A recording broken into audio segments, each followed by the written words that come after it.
C'est une première en Afrique subsaharienne. Une cabine d'onco-esthétique dédiée aux patients atteints d'un cancer. Parce que la vie continue malgré le cancer, il est important pour les patients d'avoir confiance en eux pour mieux vaincre la maladie. La cabine, dénommée la Maison Rose de la Beauté, lieu de remise en forme, vient ainsi renforcer la lutte contre le cancer.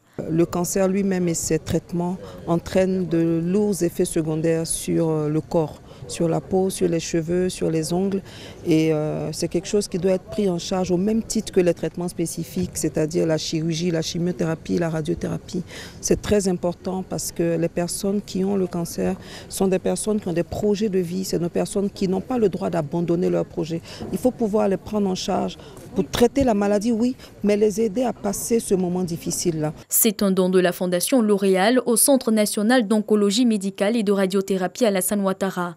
Le ministre de la Santé et de l'Hygiène publique, Jenaka Awele, a salué ce soutien qui vient renforcer les structures et plateaux techniques existants. Ce soutien, qui est un soutien fort au plan symbolique et à tout point de vue, je voudrais donc remercier au nom du ministère de la Santé les responsables de L'Oréal qui sont là, qui vont contribuer au-delà du traitement curatif ou palliatif, qui vont permettre à des malades de retrouver la joie de vivre.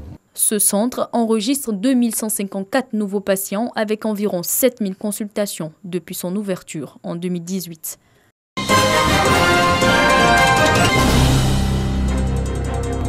Après 2007, les artisans de Côte d'Ivoire renouent avec les journées de promotion de l'artisanat.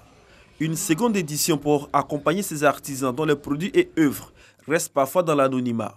C'est la ville de Korogo qui accueille l'événement autour du thème « L'artisanat, formation, emploi durable et création de richesses » et ce du 6 au 10 novembre prochain. Le message que nous lançons, c'est le message d'appropriation de cette manifestation pour l'ensemble des artisans. Il faut que toutes les régions soient représentées à cette journée et que tous les artisans soient là parce que c'est une occasion pour nous de faire de la formation des artisans, leur promotion pour les ramener au fur et à mesure, non seulement au niveau du massif de l'artisanat qui est le MIBA, mais aussi au niveau international et dans les marchés internationaux. Le ministre de l'Artisanat, Sidiki Konaté, a rappelé au cours de cette cérémonie de lancement des JPA les actions de valorisation de l'artisanat ivoirien. Il a présenté le nouveau code de l'artisanat devenu aujourd'hui une référence dans l'espace UEMOA. Il rassure les artisans des prochains projets de développement de ce secteur d'activité. Nous voulons donc construire des sites artisanaux dans différentes villes de Côte d'Ivoire. Et selon la spécificité de la région, on met un centre d'apprentissage propre à la région. Ça permet aux enfants de la région, mais même de la Côte d'Ivoire, de venir apprendre ce métier avec des maîtres artisans de façon codifiée. Quand les jeunes sortent de là, même s'ils ne sont pas allés à l'école, mais ils ont un diplôme, on reconnaît qu'ils ont appris. Ça change les mentalités. Le Royaume du Maroc est l'invité spécial de cette édition des journées promotionnelles de l'artisanat JPA. Initialement prévu pour cette année 2019, le MIVA, marché ivoirien de l'artisanat, se tiendra finalement en 2020, a annoncé le ministre Sidiki Konaté.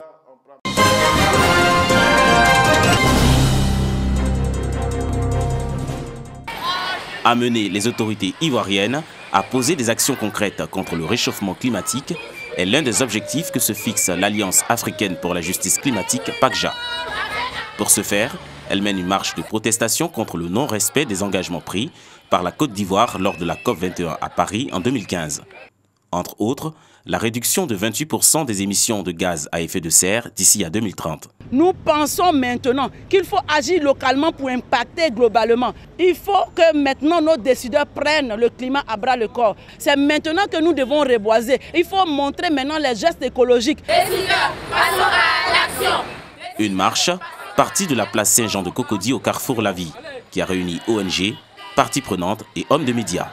En tant que membre de la société civile, groupe majeur de la société civile, nous devons nous aussi nous impliquer dans ce combat pour la lutte contre les changements climatiques. Et nous pensons qu'avec l'action dans laquelle nous nous installons, nous pouvons impacter durablement la société civile. C'est une bonne initiative pour interpeller nos dirigeants à pouvoir prendre des décisions. Cette action a lieu après le sommet de l'ONU pour le climat à New York, aux États-Unis d'Amérique, tenu le 23 septembre dernier, qui exhortait les pays du monde à revoir leur ambition à la hausse afin de réduire le réchauffement de la planète. La COP 21 devrait permettre de mobiliser 50 000 milliards de francs CFA par an à partir de 2020 afin d'aider les pays en voie de développement à lutter contre le dérèglement climatique. La PACJA est basée au Kenya et existe en Côte d'Ivoire depuis 2018.